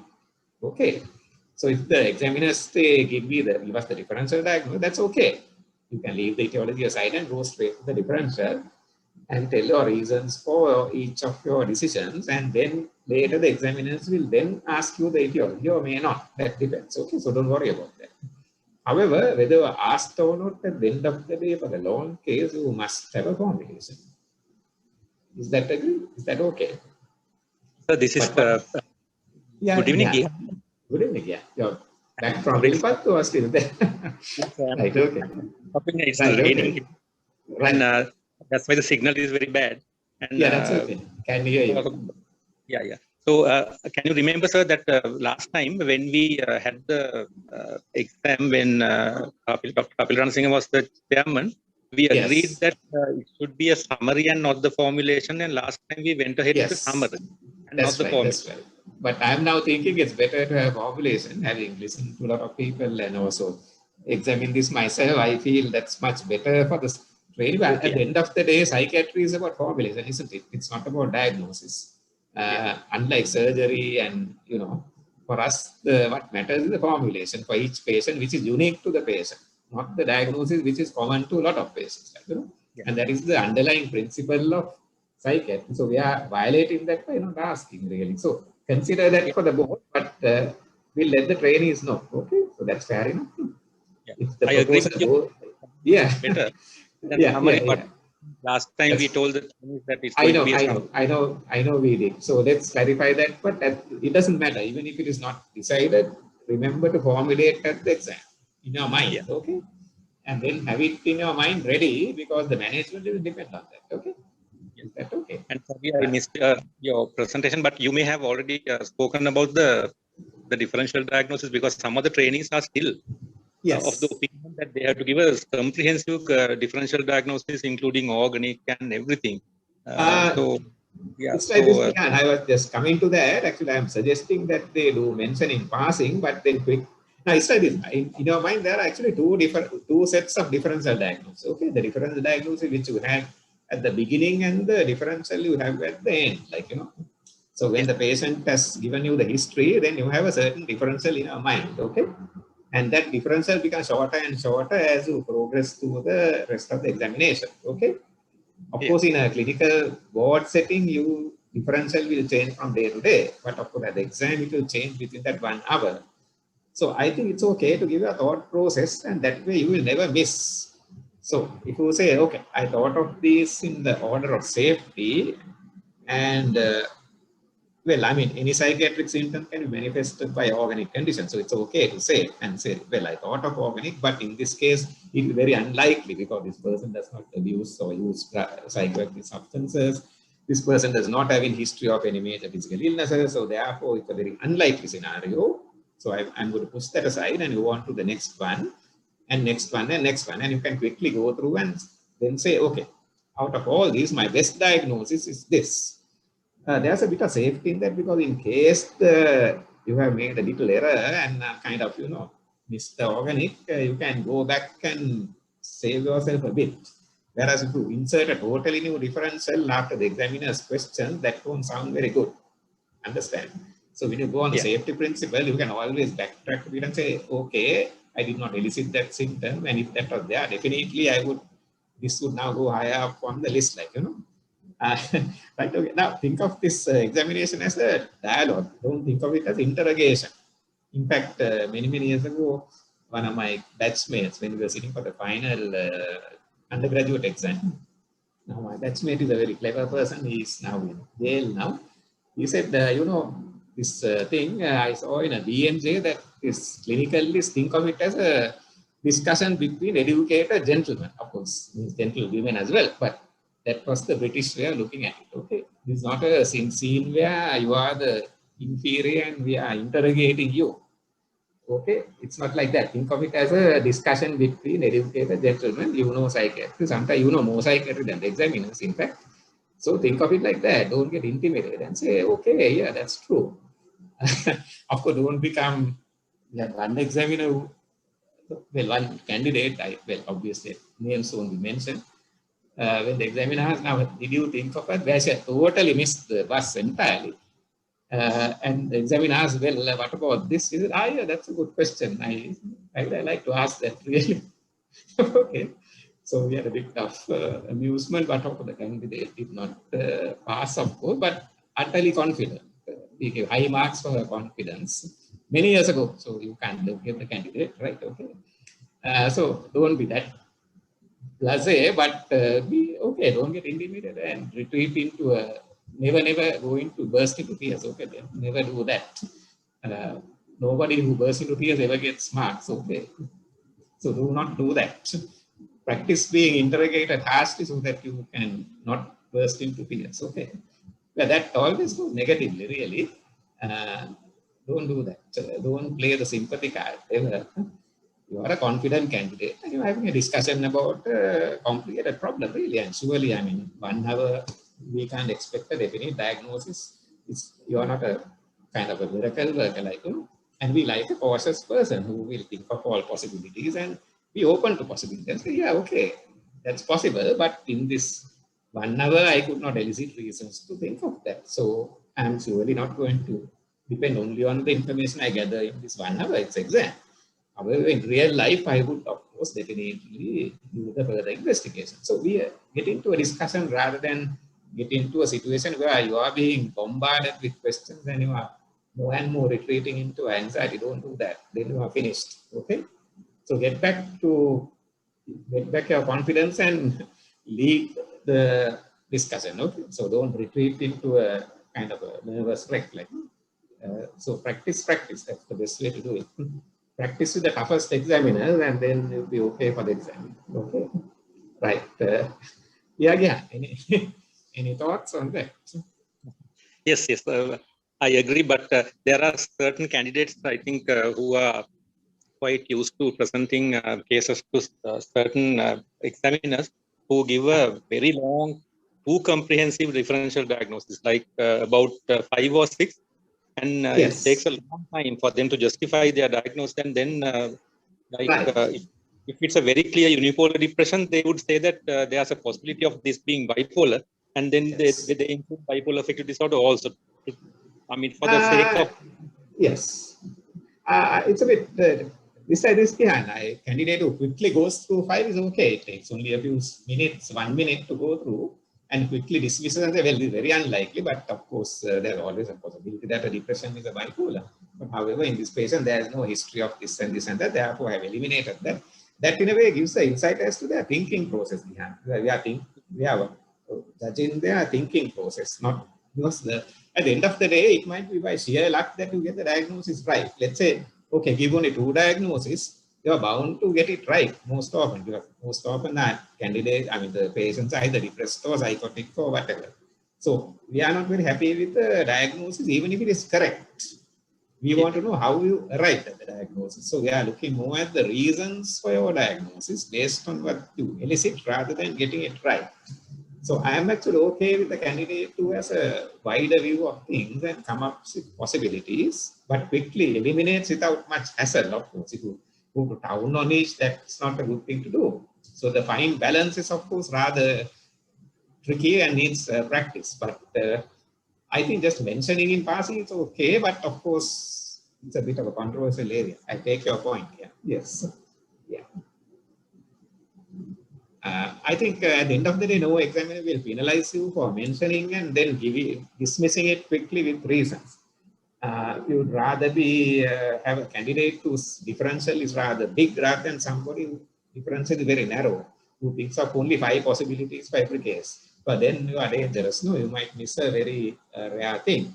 And nowadays, with the limbic encephalitis and all that being not uncommon, we would like you to think a bit organically also, like, with the days of the pure psychiatric things are now past. Now we have a neuropsychiatric spectrum now.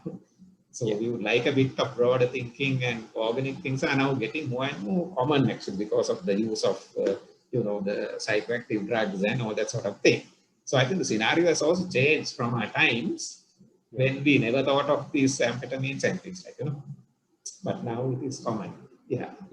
And so this again, candidates quite frequently ask this question: if they are really 100% sure of their diagnosis, it's all right to mention this is my diagnosis rather than telling that this is my differential diagnosis and present only one diagnosis. No, give a differential and say this is my best diagnosis. Okay. Nobody can be 100% sure in psychiatry ever. and say, this is my best diagnosis. I think that's a better term. And say, okay, out of this, my best diagnosis for today is this. That's it. So, okay. Never be 100% sure, because that I would consider negatively actually. The candidate who says, I'm 100% sure this is depressive disorder, I will be rather worried. Rather worried. Okay. Psychiatry, especially, the diagnosis changes 40%, 40%. We know that with the best of people, in 40% of psychiatric patients, the diagnosis changes within a few months. So, yeah, I would like a candidate who is cautious, but not so unsure that they don't know what to do. That is a bad candidate as well, Yes.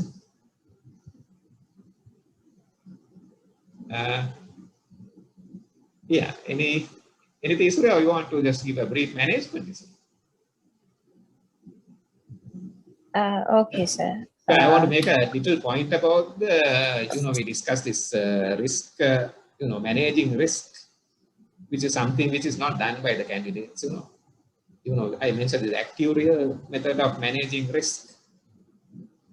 Can we highlight that a bit so the candidates know about that? Something new, I think. So just briefly mention the management, then we can call it a day after that. In this patient, as the part of the management, I first like to address the risk factors. I have identified several modifiable and non-modifiable risk factors. Modifiable risk factors in this patient included alcohol use, his vascular risk factors leading to cognitive impairment, and even physical illnesses including erectile dysfunction, which can aggravate the condition, his maladaptive coping strategies including alcohol use, current depressive symptoms, and probably his wife's reaction towards his accusations, and his lack of insight, which we hopefully can modify with medication, with our management, and treatment compliance. Those are modifiable. And he has several non-modifiable risk factors, including his age and his gender as a male, more likely to have morbid jealousy, and then organic causes and whether there is any cognitive impairment. And also this, although it has occurred around 50 years ago, he has had some weapons training, and although currently he doesn't have any possession of such weapons. And also personality traits, including this rejection sensitivity and his attitudes towards women, which have been set for so long. And given these risk factors, I have identified several risks, including risk of violence towards his wife, alleged lovers, and also recently towards his son. And although he has maintained that he hasn't had any physical assaultative behavior towards anyone, this I would like to consider given this acute nature of the current episode. And also risk of alcohol and substance use.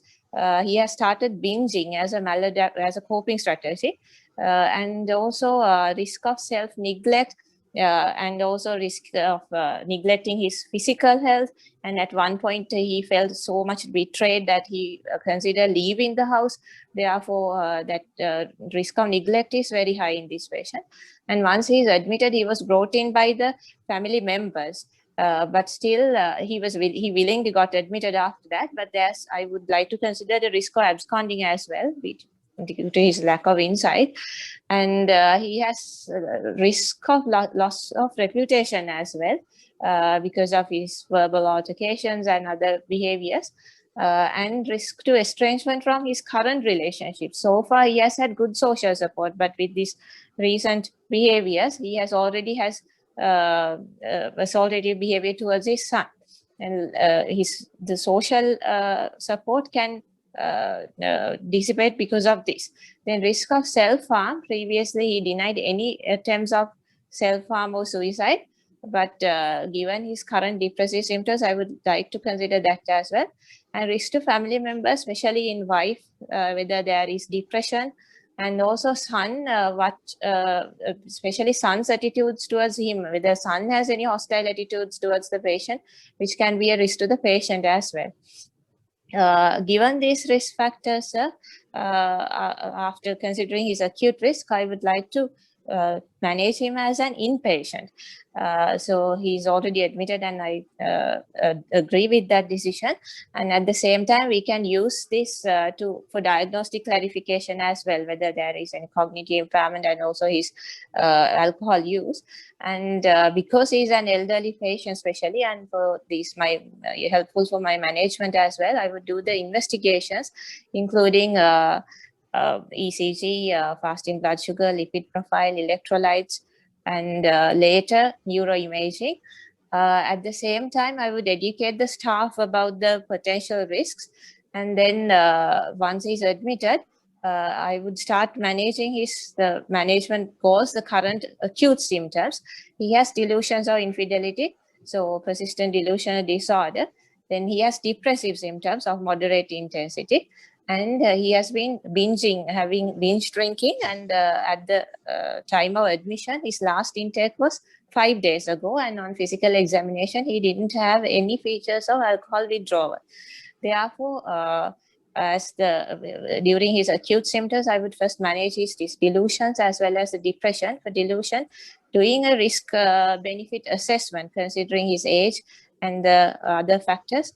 I would consider risperidone as a suitable drug, and I would initially start with the low dose and gradually increase the dose depending on his response. And given this has been there for 20 years, you also consider the response might take a while to be shown, and also depression after doing the basic investigations, including electrolytes. Since this is of moderate intensity, I think he would be benefited by starting him also on antidepressant, especially sertraline, starting from 25 milligrams and then gradually increase the dose depending on the response. And while he is in the ward, we have to do the neuro imaging, I would consider as a priority given the vascular risk factors. And I would also do the extended cognitive functions to assess his cognitive level of cognitions. At the same time, because of the previous ischemic heart disease, I would liaise with the medical team to optimize his medical risks, optimize his medical management.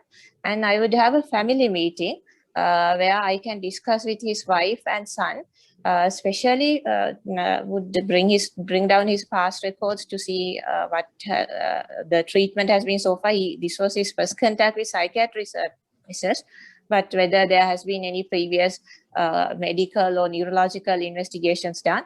At the same time, to clarify this other alcohol use, especially, he maintained that his binging has only been after the this current altercation with the wife.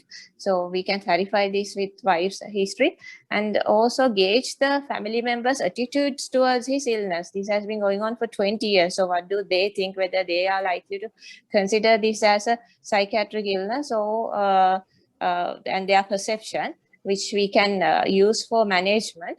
At the same time, while the patient is in the ward, because he didn't have any withdrawal symptoms and his last intake was 5 days ago, I didn't manage him for any acute withdrawal symptoms. But at the same time, I can do depending on his following his cognitive assessment, I can consider doing brief intervention, explaining him the harmful effects of binging and using alcohol as a coping strategy, and introduce other possible potential ways of managing the stresses. At the same time, I would like to have a conversation with the patient and the wife to gauge each other's response towards these accusations and wife's reaction. And possibly we can ask the wife to have behaviors which can be less provocative towards the patient, such as not to argue with the patient when he is accusing, but also we have to maintain that she should not make undue confessions. And at the same time, while he's getting better, I would do serial risk assessment for this patient and would consider long-term management, because persistent delusional disorder usually have a chronic course. And for the long-term management, his compliance is very important. Now he had a good relationship with his daughter, and even when the conflicts occur, when the daughter asked him not to fight with the mother, he would listen. Therefore, rather than using the wife for whom he has an animosity, I would mobilize daughter's cooperation and utilize that relationship to encourage him take medications at home. And at the same time, I would have, once he's discharged, I would have frequent reviews to assess his response as well as any side effects due to medication, especially given the fact that he's an elderly person. And so far, he has maintained that he hasn't had any domestic violence or any violence at home. This I could easily clarify with the collateral history. And if it has been there, then of course, empowerment of the wife with introducing services throughout my multidisciplinary team, including the social worker, such as introducing her the numbers of women in need, those can be used. Okay, so I think we'll stop there for the moment. Because I want to wrap up by 30 or so. So let me dissect that for you all. We are not going to discuss the management or delusional disorder, which I'm sure you know about, but just want to point out actually I asked Esuru to do it this way, so you might be wondering why she kind of did a different way of managing risk, like, it's something for you to consider, you don't have to do it, but it's a useful way to look at risk as a broader thing, not look at risk as just harm to others and self, which is the traditional way of doing it. But here we are looking at risk in a broader sense of risk to others, self, as well as the risk to health, the risk to your functioning, the risk to your other areas of your life in a wider way. And then looking at risk as modifiable factors and unmodifiable factors, right? Okay. For example, if you have a genetic loading for this particular condition, let's say the bipolar, there's nothing much you can do about it. So these are unmodifiable risk factors, okay? But if somebody is drinking heavily and there is aggravating his mood disorder, that's a modifiable risk. Ideas of suicide and all that are obviously modifiable risk. Even risk to others are modifiable, okay? Risk of non-compliance, that's also a risk, okay? And that also can be modified. So we look at risk in two kind of areas. We identify the risks that cannot be modified, and we accept that. And then most often there are so many other risks that can be modified. Then that could be a part of our management. Of course, the minor risks need not be managed, but in all patients, there are risks in various areas. So your management strategy would be to manage all these areas. And I think if you think of it that way, you will have a much broader and kind of management that we want in psychiatry. Now we go on and on about the biopsychosocial model. And we say that modern psychiatry is a multidisciplinary specialty based, and we are strongly based, our management is based on the biopsychosocial model. And the biopsychosocial model was actually brought forth by a psychiatrist, angels, and that is used in all of medicine, not only in psychiatry. However, we sometimes lay lip service to this biopsychosocial model. Okay. I suppose surgeons are more guilty of than us. They will only go for the medical. So surgery means cutting up the patient. That's it. You don't manage the patient's other things. That's not a good way to do. A good surgeon will manage everything, and a good psychiatrist will manage everything.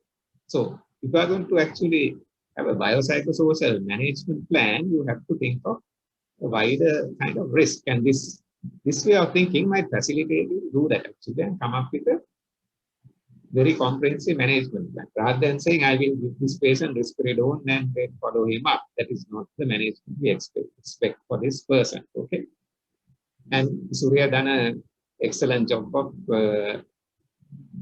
bringing out the finer points of management. Of course, at the exam, in a 15-minute discussion, I don't think we will be able to go through all this. But however, this is the principle and idea of how to do it. Okay.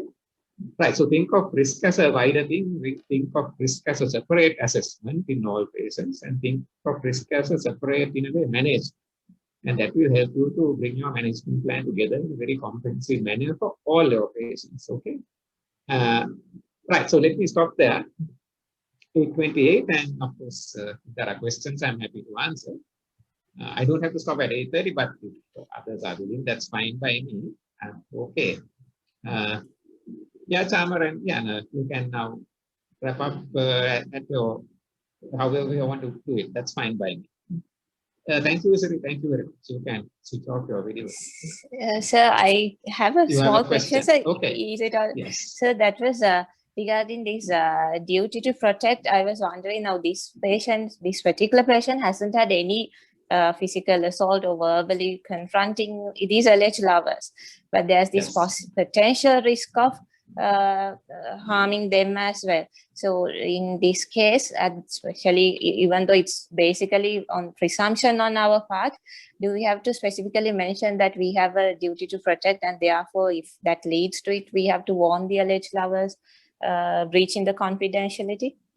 Well, it's not an absolute thing, because I mean, look, I mean, we have to practical also now. However, we can practice alleged people, they may not even exist, like, you know. And even if there's such a person, if there's relatively low risk, warning them might cause even more problems, like, you know, and aggravate the situation. So it's a matter of judgment. If there's a very real risk of food, then you have to. And I think there's precedence for this even in other countries. The famous one is the Tarasov case.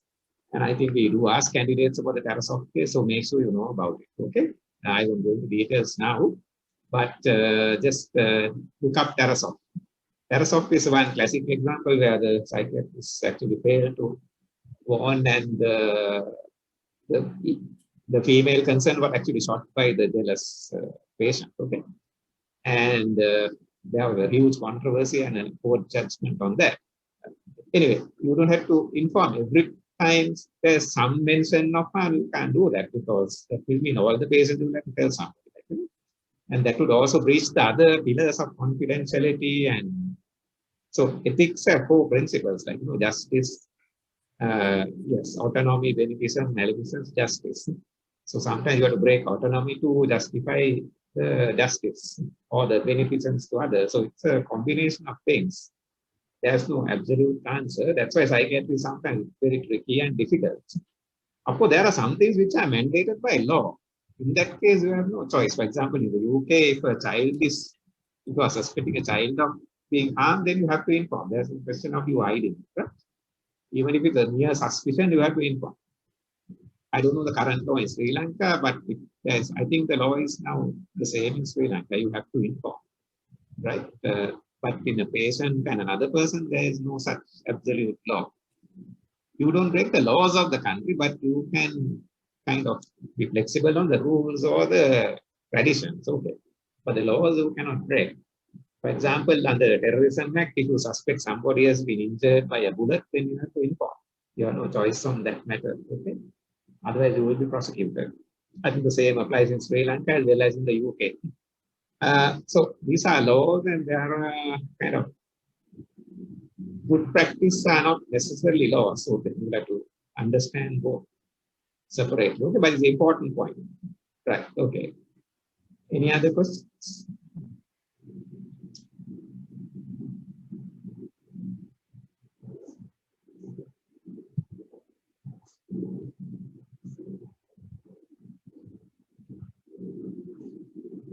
Okay, John. Yeah. You want to call it a day or take? Okay, yes, sir. Yeah. So Okay. Let me apologize again for the late entry for the presentation. No problem at all. Make sure that I watch your recorded video, because I think it will be very important for all of us. So I would like to take this opportunity to thank Professor Rabin Hanwell, because you may remember Professor Hanwell was the first lecturer or the first one who inaugurated, who gave the inaugural online lecture of this college lecture series. And he is the one who started it. And you may agree with me that now the online lecture series of the Sri Lanka College of Psychiatry has become very popular. And I heard that so many, not only candidates, but experienced and junior psychiatrists joined today. I think I was told by Dr. Mudhugodavita that it was more than 88 people who joined. And So thank you very much, sir, for taking your time. I know that you are very busy because you're getting ready to go abroad to Australia, and I can imagine how busy you are. But when I asked you to do this presentation for the sake of the trainees, you didn't hesitate at all, and without any hesitance, you agreed to do it. And we suggested the topic, and you agreed to do it because we thought that this is a very timely topic and a topic that you are quite familiar with. And that you are the best person to do this topic because you have been a very experienced clinical examiner for a long time at the MD Psychiatry exam. So I think the trainees would have benefited a lot. And not only the trainees, I think the current examiners as well as the potential future examiners would have benefited a lot from the advice and the insights given by you. And I'm sure the current the trainees or the candidates this time will badly miss you at the exam because unfortunately you will not be here for the MD Psychiatry exam this year in October. And it is a pity that we are not having a very experienced and a mature clinical examiner this time, I think, which is a loss. But I'm sure the impact you engraved in the trainees and the insights provided and the advice given by you for the trainees to enhance their presentation skills would remain with them for a long time. And especially for this exam, it will be an added benefit for them to pass the exam as well as score good marks. Yeah. And thank you very much again. And I would like to also thank Dr. Samar Vijayasinghe who took over. And I heard that he did a good introduction and started off the presentation. And also Dr. Sumudu Godavita, who helped us with this presentation, and also the trainees or the candidates who did the presentations, which I missed. I think Isuri Vimalasiri, and I think it's Dr. Sindhujan, and so many others who presented and got involved with this presentation. Thank you very much, everybody, for making this a great success. I'm sure you'll benefit from this. And thank you, sir, again, for taking your time from your busy work schedule and busy time that you're in now to enlighten us and the trainees on enhancing their presentation skills at the exam. Thank you very much. Okay.